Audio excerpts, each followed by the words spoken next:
Magandang umaga po sa ating lahat.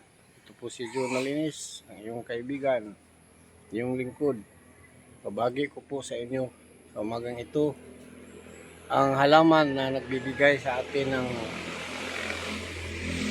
lusog. Ibig sabihin, ito po ay babisa po ito, halaman ito.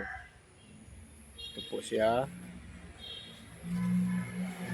Ito po. Madami po ito. Ito po tinanim ko talaga.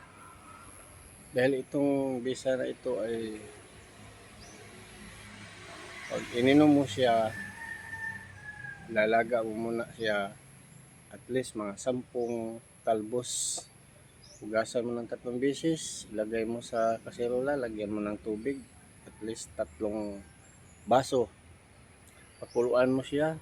Pag nakita mo na ang tubig ay kulay green na, hinto mo na yung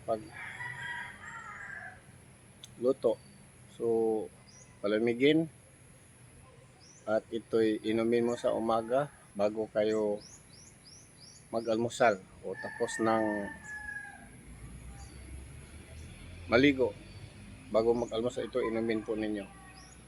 Nakakatulong po sa ating katawan ito.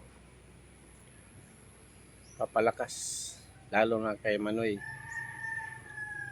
At yung edad mo, atras ng 10 years.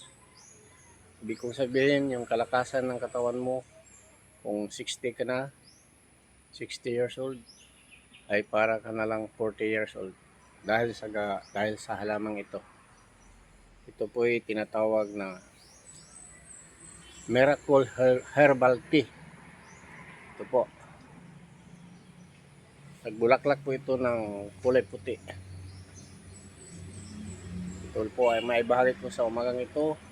Sana like and share. Maraming salamat po sa inyong lahat sa pagsubaybay. Bye-bye.